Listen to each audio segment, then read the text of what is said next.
우리에게 주시는 하나님의 말씀은 사도행전 2장 28절에서 32절 말씀입니다. 사도행전 2장 28절에서 32절입니다. 신약성경 190면쯤에 사도행전 2장 28절에서 32절까지입니다. 28절부터 우리 교독하시고 32절은 함께 읽도록 하겠습니다. 주께서 생명의 길을 내게 보이셨으니 주 앞에서 내게 기쁨이 충만하게 하시리로다 하였으므로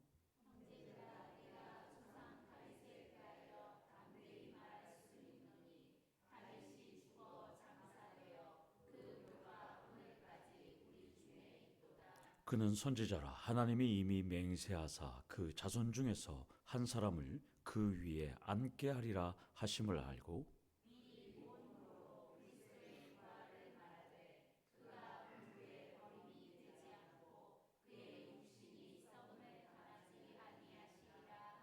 함께 읽겠습니다. 이 예수를 하나님이 살리신지라 우리가 다 이 일의 증인이로다. 아멘.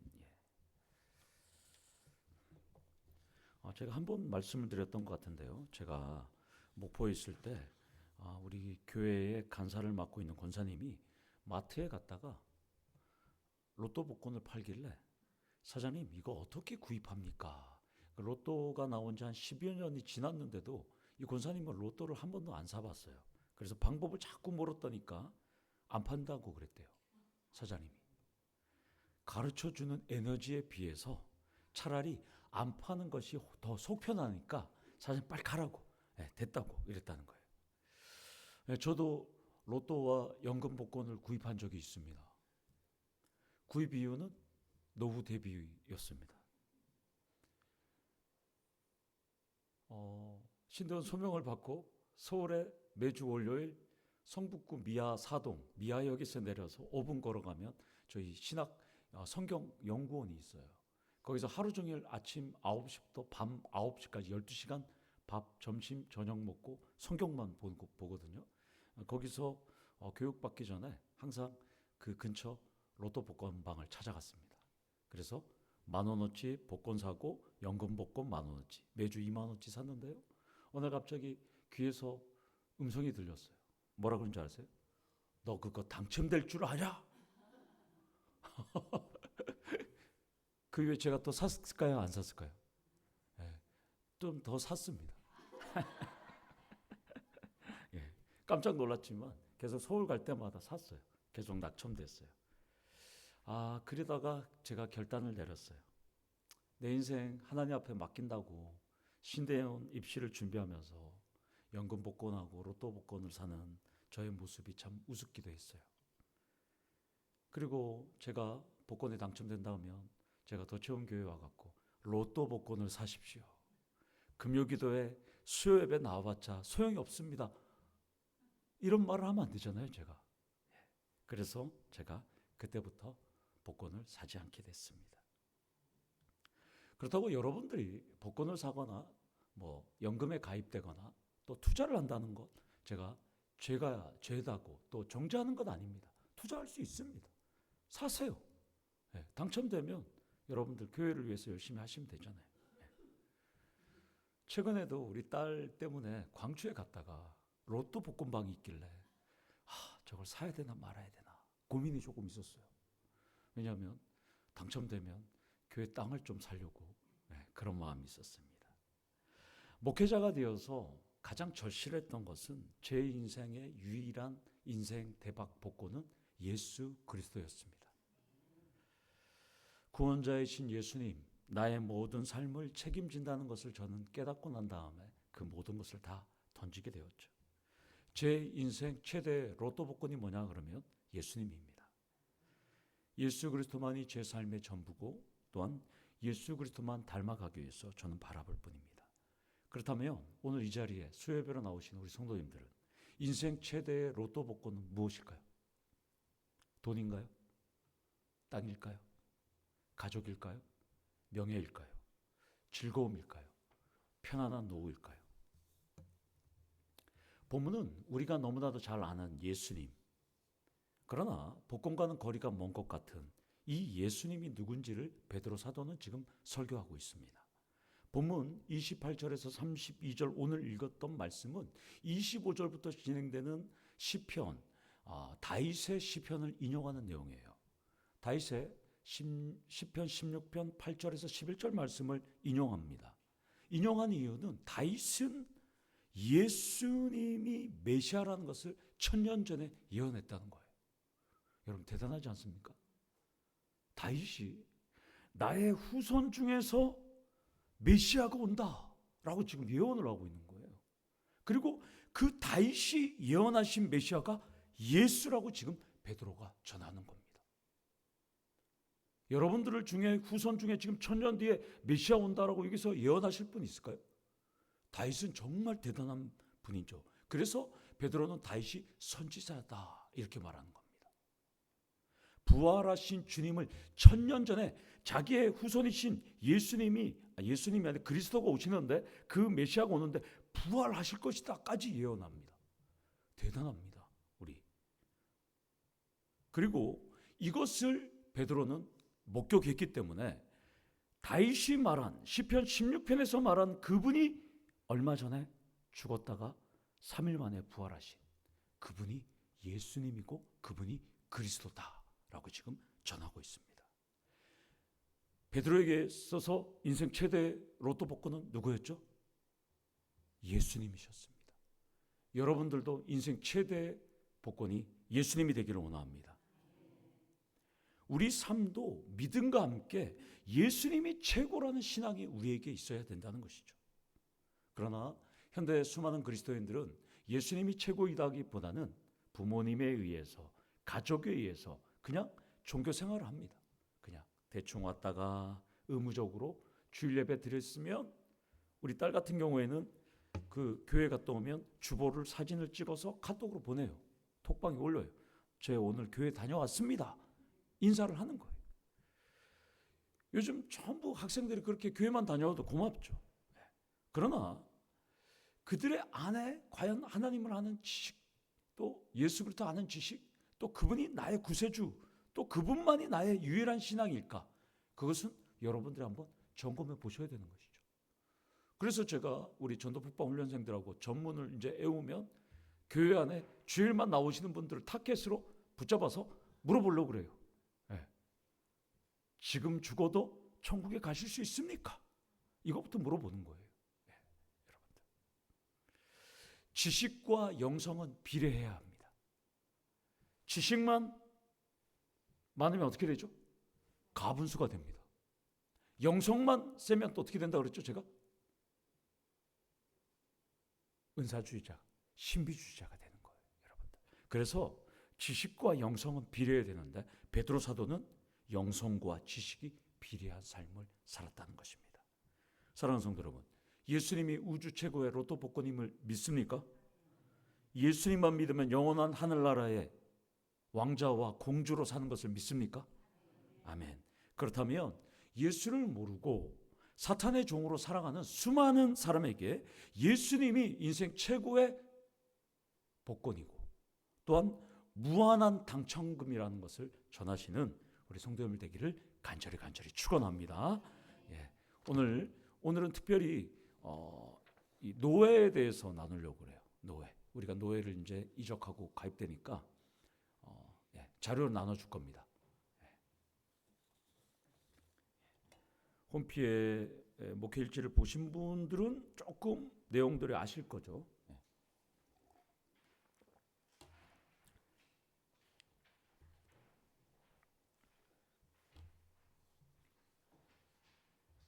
제가 신앙생활을 40년 넘게 하지만 교회에서 노예가 뭔지 세미나하고 강의하는 거 한 번도 못 들었어요. 그래서 오늘 우리가 노예를 어느 정도는 알아셔야 되는 거예요. 앞으로 시차례, 목사님이 시차례 간다는데 시차례가 도대체 뭐야? 이렇게 또 안 되잖아요. 그래서 여러분들에게 오늘 특별히 이 책 나가기 전에 간략하게 오늘은 시간 갖습니다. 최명 권사님 옆에 어디 새신자가 오신 거예요?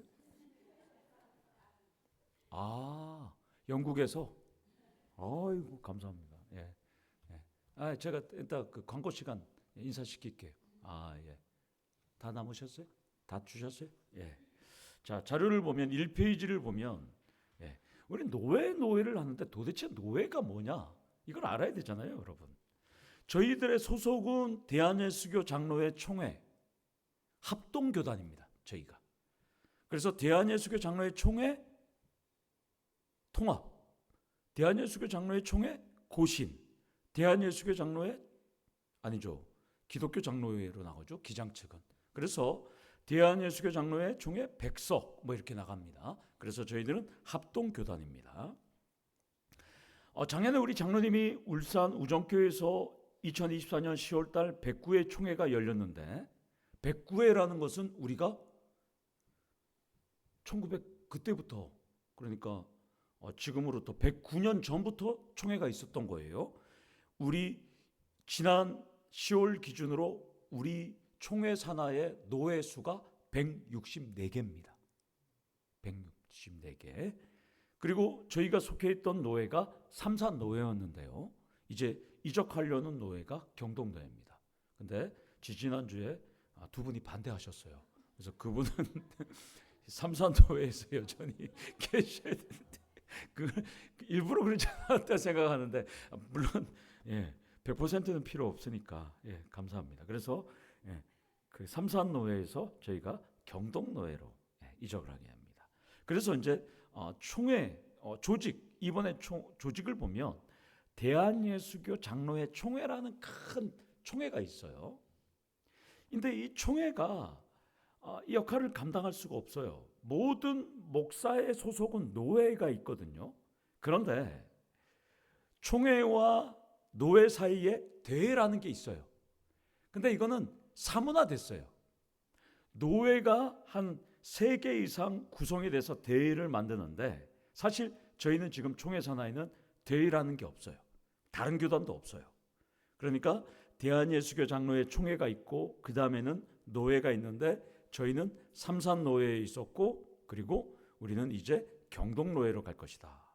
그리고 노회 밑에는 노회가 역할을 다 감당하지 못하기 때문에 지역별로 시차례라는 작은 조직, 이것은 인사권이나 뭐 임명권 이런 거 하나도 없는 조직이에요. 그냥 이 교회들을 노회를 대신해서 신앙을 지도하고 또한 살펴보는 조직이 시차례가 있어요. 그러니까 시차례가 있고 노회가 있는데 노회라는 정식 기구가 있고 시차례라는 뭐 정식 기구라고 할 수 있지만 아무런 권한은 없지만 시차례라는 조직이 또 있어요. 그래서 저희가 경동노회로 가게 되면 포항 시차례에 들어가게 되는 겁니다. 그래서 시차례는 주로 한 달에 한 번 내지 2달에 한 번씩 모여요. 목사님들이 모여서 시차례에 일들을 보고 노회에다가 보고할 건 보고하고 이렇게 합니다. 그러면 이 정치 제도를 우리가 한번 봐야 돼요. 도대체 무슨 정치 제도기 때문에 이럴 수가 있냐? 거기에 보면 교파의 신경이라는 것은 신앙 고백이에요. 각 교단의 신앙 고백. 의식은 예전이에요. 예전. 예배드리고 또한 성례식 관련된 이런 의식, 그 다음에 교회에 관련된 규칙, 정치 제도에 따라서 교훈과 지도를 하는 것을 정치라고 합니다. 정치. 일반 정치인들이 하는 정치처럼 똑같은 정치예요. 정치. 그래서 정치 제도는 크게 5가지가 있어요. 교황, 로마 카톨릭에서 하는 교황이 하는 정치. 그 다음에 감리교에서 하는 감독 정치. 그래서 감리교는 감독들이 목사들을 이쪽으로 가시오, 저쪽으로 가시오 이렇게 합니다. 감독들이. 그 다음에 자유정치라면 침례교. 침례교는 거의 그 민중에 의한 이런 대의 정치를 하고 있거든요. 그것은 이제 자유정치고, 조합정치는 조합을 구성해서 하는 건데 우리나라에서는 이런 조합정치는 없어요. 그리고 우리가 소속된 장로회 정치제도가 있습니다. 그러면 장로회 정치가 뭐냐? 4번에 보면 나오죠. 교인들이 장로를 선택해서 당회를 조직하는 겁니다.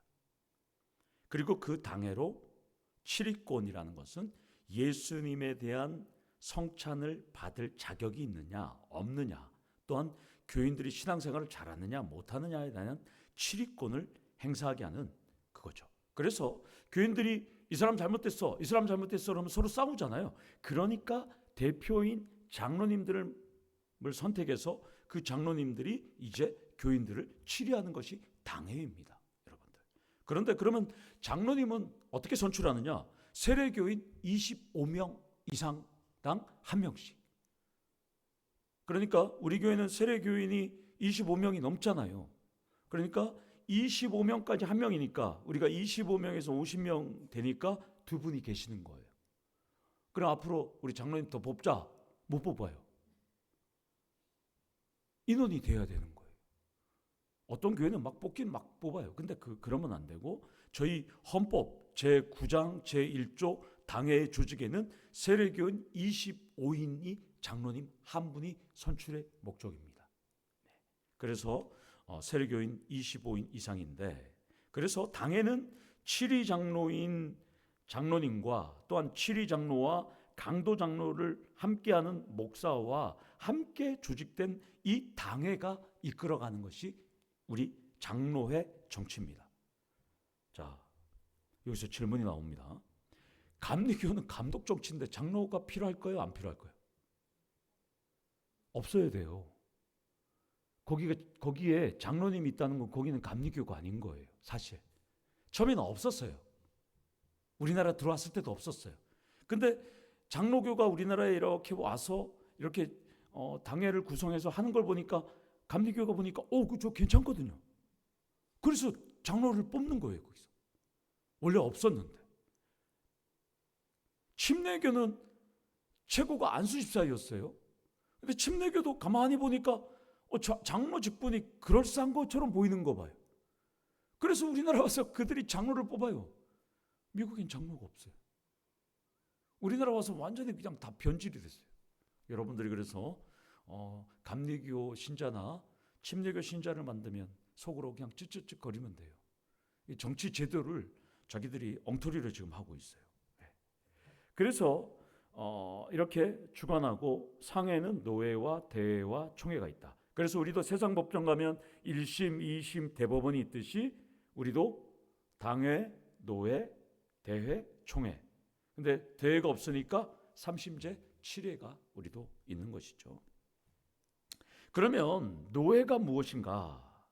여기서 보면 헌법 10장에 보면 그리스도의 몸된 교회가 나뉘어 여러 지교회. 여기서는 지교회가 어떤 큰 교회에서 그냥 이런 파생된 지교회가 아니라 예수님의 지체된 교회인 거죠, 여러분들. 그래서 여러분 그런 의미를 갖고 있으면 안 되고 개교회입니다. 개교회가 예수님 몸 안에서 하나의 교회를 이룬다라는 것이죠. 그래서 노회가 왜 존재가 필요하느냐? 그 예수님의 각 지체된 교회가 예수님의 그 말씀, 이 성경대로 교리를 지키고 신앙의 순수함을 완전하게 보존하면서 또한 권징을 동일하게 하고 신앙적인 지식과 바른 도리를 합심해서 배도하지 않고 부도덕한 상황을 만들지 않는 것을 하는지를 감독하는 게 감시하고 정치 지도하는 것이 노회입니다.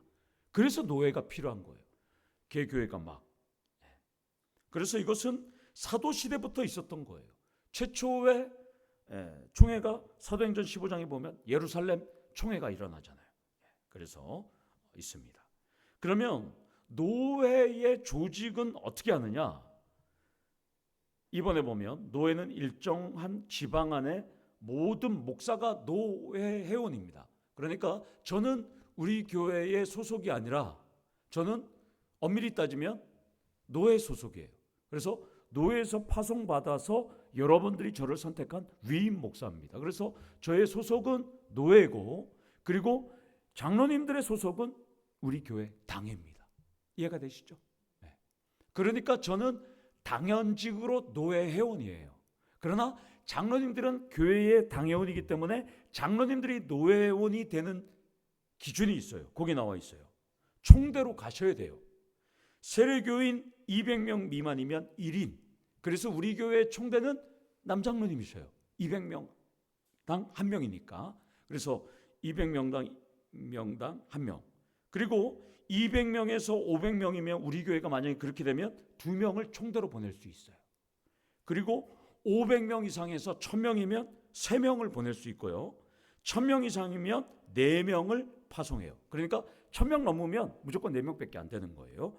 그래서 장로님들이 가서 출석부에 남상길 장로님 딱 호칭하고 예하면 그 순간부터 장로님들은 노회의 그 회의 회원이 되는 거예요.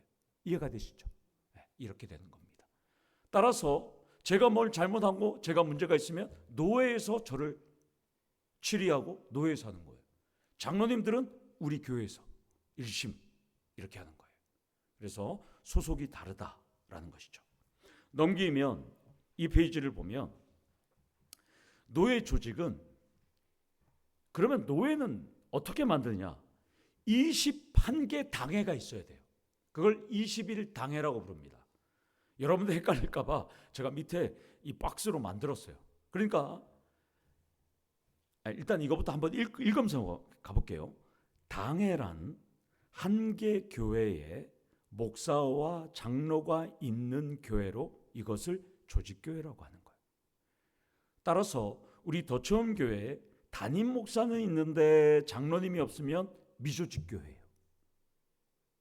장로님은 있는데 목사가 없어도 미조직교회예요. 그러니까 당회가 있다는 것은 목사님도 있고 장로님도 있어야 돼요. 이걸 조직교회라고 하고 이거를 당회라고 합니다. 그런데 이런 당회가 21개 이상이 돼야 노회를 만들 수가 있습니다. 이해가 되시죠? 네. 그래서 한 개 권역의 노회를 조직할 수 있다라는 것이죠. 그래서 제가 한 개 21개를 다 그렸어요, 여러분들. 네. 네. 그래서 우리 교회는 조직교회다, 미조직교회다? 조직교회죠. 네. 그래서 우리 교회 같은, 그러면 어떻게 될까요? 목사 한 명에 장로님 100명이 있는 교회는 1당회인가요? 100당회인가요? 1당회죠. 네. 장로님 아무리 많아도 필요 없는 거예요. 목사님 한 명과 장로님 한 명 이상이면 되는 거예요. 네. 그래서 그렇고, 물론 뭐 1000명 이상이면 4명이 가기 때문에 그 목사님까지 합하면 5명의 투표권이 있는 것은 있어요. 우리 교회는 장로님하고 저랑 투표권 2명밖에 없지만 1000명 이상 교회는 투표권이 5명이 있으니까 물론 그렇게 유리한 부분도 있어요. 네, 그런 부분이 있고, 거기다가 부목사들이 또 노회원들이잖아요. 부목사들이 1000명 이상, 한 3000명, 4000명 되는 교회라 그러면 부목사들이 한 30명 정도 되거든요. 그럼 투표권이 한 35명 정도 되잖아요. 그래서 제가 목포에 있을 때는 부목사 투표권을 안 줘갖고 막 총회까지 막 질의하고 그랬어요. 그래서 결국 그 교회는 노회를 따로 만들었어요. 서로 막 경쟁을 해서. 그런 것도 있어요. 왜냐하면 투표권이 워낙 많으니까. 그런 부분들이 있습니다. 자, 회원 자격은 지금 설명했듯이 노회 회원은 목사와 정년 이전의 원로 목사와 장로님으로 구성되어 있어요. 그리고 원로 목사나 원로 장로님들은 엉권 회원으로 갈 수 있어요. 투표권은 없지만 말을 할 수 있는 엉권 회원으로 갈 수 있어요. 우리 남장로님이나 정장로님 같은 장로님들이 원로 장로님 되시면 이제 경동노회 가서 엉권으로 할 수 있어요. 20년 이상 하셨기 때문에. 목사의 소속은 노회고요. 조직교회에 소속된 장로님들은 총대로 파송돼서 호명한 다음에 회원권을 하는 거예요. 천서는 추천서를 얘기하는 겁니다. 이렇게 합니다. 그러면 우리가 노회를 한다는데 왜 자꾸 노회를 옮겨야 될까? 노회의 직무가 있어요. 당회와 또한 목사와 강도사와 전도사와 목사 후보생과 미조직 교회를 다 총괄하는 것이고요. 그다음에 여러 가지 헌의와 청원과 뭐 상소문과 뭐 이런 것들을 다 처리하기 위해서 총회가 다 할 수가 없으니까 노회에서 하는 것이고요. 또한 목사가 누가 되려 그러면 목사 후보 선고시를 노회에서 봅니다. 또한 장로님을 그 오타가 났는데요. 장로 선거를 승인합니다. 그래서 노회에서 이번에 뭐 더체험교회에서 장로님 한 명 증언한다 그러면 노회에서 승인해주고, 또한 그 해당되시는 분의 피택 장로님은 고시를 봐서 또한 안수를 통해서 임직을 허락하게 되는 것이죠. 이것을 다 노회에서 관할하게 됩니다. 그리고 여기 전도사 고시는 여성 전도사를 얘기하고 남자들도 전도사 고시를 봐요. 혹시나 교회를 개척해서 내가 전도사로 활동하고 싶다 그러면 노회에서 전도사 고시를 봐서 전도사로 임명합니다. 그래서 아무나 막 전도사가 되는 게 아니에요, 사실. 그래서 여러분들도 저도 뭐 대구 신학교 가서 전도사 시험을 봐서 하고 싶다 그러면 전도사 시험을 보는 건데, 물론 신대원을 다니면 그냥 교회에서나 다 전도사라고 다 해주죠. 그러나 전도사 시험으로 전도사 자격을 해주는 것이 노회입니다. 그리고 각종 뭐 청혼, 뭐 교회에서 일어난 일들이나 또 개선되어야 될 것들이 헌이라고 부르거든요. 안건이에요. 이것을 각 접수를 받아서 총회에 올려서 10월달 총회에서 그걸 처리하게 됩니다. 그래서 노회 정기회에는 연 2회, 봄에 한 번 있고 가을에 한 번 있습니다. 그리고 임시 노회도 있습니다. 그러나 노회 정기회는 2번이다라는 것을 여러분들 아시면 좋겠습니다. 자, 그러면 6번에 보면 여기서 이제 우리가 조금 더 살펴볼 것은 노회 종류가 있는데요. 지역 노회가 있고 무지역 노회가 있는 거예요. 지역 노회는 경동 노회 같은 경우에는 경주, 영천, 포항, 울릉도 이것을 하나의 지역으로 모여 있고요. 대구 같은 경우에는 몇 개 노회가 있을 거예요. 거기는 크니까, 교회들이 많으니까. 21당회가 넘어가면 교회들이 서로 자신들의 당회 노회를 만들려고 하기 때문에 그러는데, 그러면 우리가 속했던 삼산 노회는 뭐냐? 무지역 노회는 도대체 이게 뭐냐? 우리나라가 6.25 전쟁을 겪으면서 이북 출신의 목사님들이 남으로 내려오셨잖아요.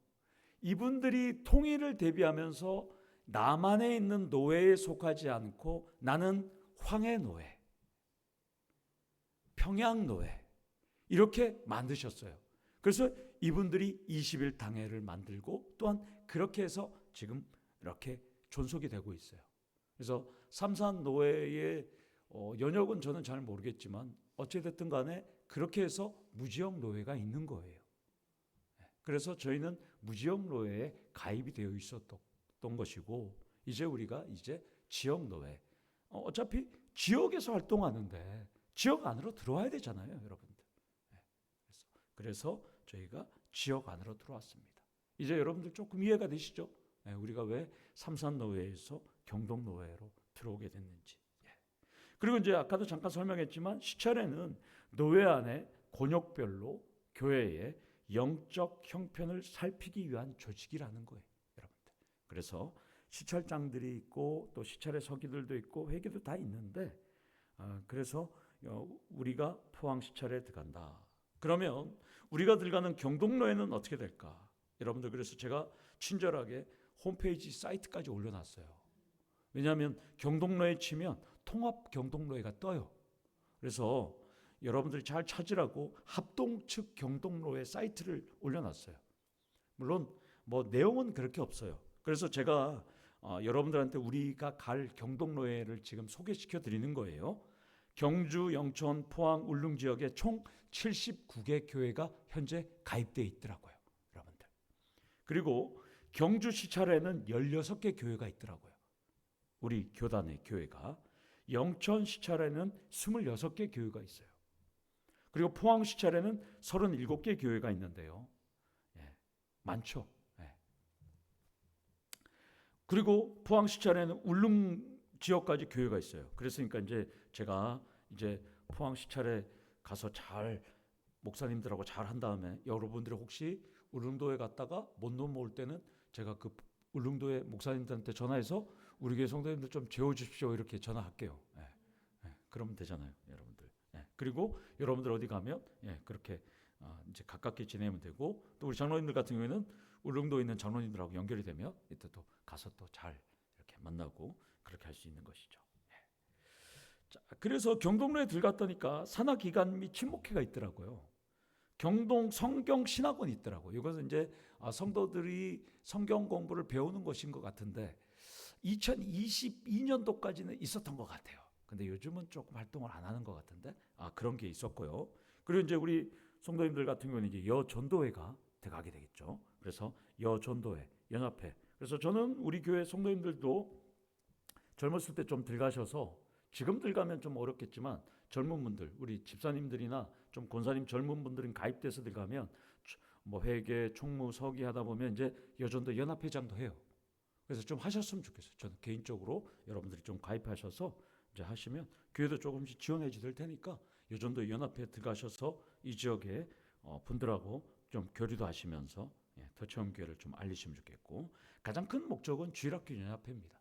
주일학교 학생들과 함께 각종 연합회 활동을 할 수 있고, 또 10월달 되면 고시를 봐요. 그러니까 노회에서 총회 공과로 하게 되면 그걸 갖고 애들이 고시를 봐서 1등한 애들은 총회에서 보는 성경고사 시험을 볼 수가 있어요. 그리고 각종 그 대회에 나가면 율동 대회도 있고요, 찬양 대회도 있고요, 산문 글쓰기 대회도 있고 뭐 이런 것들이 있어요. 그래서 주일학교 연합회 활동을 할 수 있다. 지역에서 활동하면. 그래서 여러분들이 이런 것을 통해서 우리 교회가 활동하면서 좀 도전을 받을 수 있는 좋은 기회가 되는 것이고요. 그리고 뭐 목사님들은 당연히 연합 활동을 하고, 또한 우리 장로님들도 지역의 장로님들과 연합회 활동을 할 수 있다는 것입니다. 그래서 노예는 우리 교회에 유익이 됐으면 유익이 됐지 뭐 나쁜 건 없어요. 좋습니다. 물론 제가 조금 바쁘겠죠. 왜냐하면 뭐 회의를 좀 많이 오라고. 삼산노회에 있으면 1년에 2번만 가면 되거든요. 지난 가을에는 안 갔어요. 근데 이번에는 지금 어디서 하냐면 경기도 화성에서예요. 어떻게 갈까? 근데 거기는 기차도 없어요. 뭐 기차를 타고 갔다가 또 다시 내려와. 이걸 어떻게 갈까 지금 고민하고 있어요. 왜냐하면 이제 이번에 마지막 인사하고 이제 나와야 되니까 안 갈 수는 없으니까 지금 이제 고민하고 있습니다. 그래서 가는 방법들을 지금 나누고 있습니다. 자, 이렇게 해서 노예를 마쳤습니다. 혹시 뭐 질문 있으세요? 노예에 대해서 궁금한 거? 없죠. 노예가 열리면 저희 교회도 70명 장로님들까지 하면 한 150명 정도 오니까 저희 교회도 장소 대여를 분명히 요청할 겁니다. 그래서 몇 년 안에는 우리 교회도 노예를 여기서 하면, 노예를 한 번도 해보진 않았겠지만 노예하면 식사를 그 교회에서 주관해야 되거든요. 우리가 밥을 하거나 아니면 근처 갈비탕 집에 이렇게 맡겨야 되는 그런 게 있어요. 그래서 그런 것들 하고, 그러나 노예를 하게 되는 교회는 노회장 교회가 대부분 노예를 합니다. 그러나 저는 뭐 노회장이 아니기 때문에, 그런데 혹시나 뭐 다른 분이 그 새로 이번에 들어왔는데 노예를 좀 거기서 하면 안 되겠냐 하면 이제 갑자기 바쁘게 되는 거죠. 시설도 정비도 해야 되고 막 그래야 되니까 당분간 저는 핑계 대려고요. 저희가 안전상 문제가 있어서 조금 힘들고 저희가 조금 정비한 다음에 하겠다고. 이제 저희가 다 보관이 있는 거예요. 핑계거리 다 준비했어요. 그래서 지금 조금 힘들다고 그렇게 보는 겁니다. 기왕 왔는데 시간 조금 남았으니까 우리 책 21페이지 한번 보겠습니다.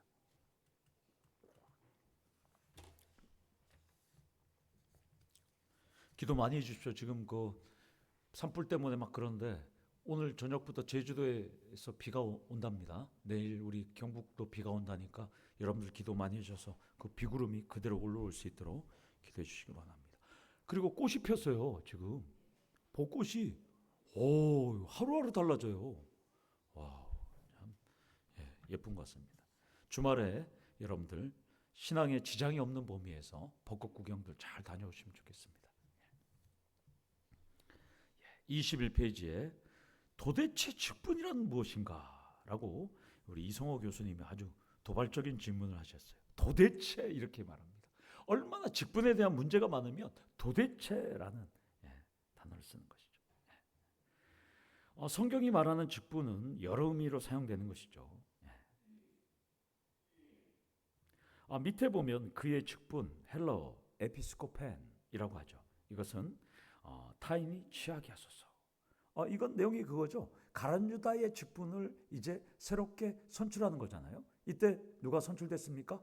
마띠아가 헬라어로 선물이란 뜻입니다. 이 설교를 이제 한번 해야 되는데 마띠아가 선물이란 뜻이에요. 베드로 사도가 타인의 직분을 취하게 하소서 엄청나게 리더십을 발휘해서 설교를 했는데요. 그래서 두 사람을 갖고 평가를 했잖아요. 그런데 마띠아가 선출됐어요. 하나님께서 선물을 주셨다는 거예요. 엄청나게 은혜가 되는 것이죠. 그리고 나를 충성되이 여겨 내게 직분, 디아코니아, 맡기심이, 직분을 맡기심이. 그래서 성경에서는 직분이라는 단어가 또 나온다는 것이죠. 다음 페이지에도 또 직분이 나와요. 로마서 12장 4절. 모두가 지체가 같은 직분을 가진 것이 아니다. 그래서 영어로 보면 기능이란 뜻이고, 여러분들 내가 할 일을 알았도다 이렇게 얘기하면 직분, 매니지먼트, 헬러 오이코노미아스라는 뜻이에요. 이렇게. 그래서 다양한 직분에 대한 단어들이 있다라는 것입니다. 그래서 거기 어떤 경우에 밑에서 쭉 보면 사도의 직분, 제사장의 직분 같은 표현들도 있다. 그래서 고전 12장 5절에 보면 2000년 초대교회 당시에 제법 다양한 직분이 있었던 것으로 보이는 거예요. 왜냐하면 감독은 장로로 보고요. 그리고 안수집사가 있었잖아요, 여러분들. 그리고 사도가 또 있었잖아요, 당시에. 또한 말씀을 가르치던 선지자들이 또 있었어요, 당시에. 사도 바울이나 바나바와 같은 다양한 직분들이 있었어요. 그렇기 때문에 지금 이렇게 다양한 단어로 나온다는 것이죠. 그러나 대부분의 경우 직분으로 번역된 단어는 어떤 일, 직무를 의미한다는 거예요. 그래서 직분을 맡겼다는 말은 직무를 맡겼다는 말과 동일한 의미로 보는 것이 맞다라는 것이에요. 따라서 여러분들의 직분은 밖에 나가서 나는 우리 더치원교회의 권사 계급이야 이렇게 아니라 나는 우리 교회에 하나님께서 이런 헌신의 직무를 맡긴 직분이다 이렇게 얘기를 해야 되는 거죠. 그래서 직무는 섬기는 일이라는 디아코니아에서 번역되었다라는 것을 여러분 생각하셔서 직분을 받고 여러분들이 하면 승진이 아니라 섬기는 일을 위해서 하나님께서 세워주셨다라고 생각하셔야지 뭔가 그때부터 손을 놓게 되면 그때는 맡긴 것이 아니라 이제 군림하는 자리가 되는 것이죠. 그래서 교회당을 청소하는 것도 교회를 섬기는 일 중에 하나이지만 엄밀한 의미에서 직분이라고 할 수는 없어요. 이것은 교회 청소. 그거는 청소하는 일이고 섬기는 일인 건 맞지만 직분은 아니에요. 충분히. 그래서 직분은 여러분들 목사, 장로, 권사, 안수집사, 그리고 서리집사는 원리는 직분은 아니기 때문에 그냥 서리집사라고 부르는 것이죠. 국무총리 서리처럼 여러분들이 그렇게 하는 것입니다. 조금만 더 하겠습니다. 25페이지 상담까지 가겠습니다. 모든 그리스도인은 직분자인가? 23페이지. 모든 사람은 직분을 맡았다고 할 수 있는 것이죠. 하이델베르크 요리 문답을 보면 32문답은 이렇게 되어 있습니다. 여러분 한번 눈으로 한번 보세요. 왜냐하면 내가 믿음으로 그리스도의 지체가 되어 그의 기름 부음에 참여하기 때문입니다. 나는 선지자로서 그의 이름의 증인이 되며 제사장으로서 나 자신을 감사의 산 제물로 그에게 드리고 또한 왕으로서 이 세상에 사는 동안은 자유롭고 선한 양심으로 죄와 마귀에 대항하여 싸우고 이후로는 영원히 그와 함께 모든 피조물을 다스리게 될 것입니다. 이렇게 됩니다. 그래서 우리 그리스도인들은 직분이라는 개념으로 볼 수 있다는 것이죠. 그리스도인이라는.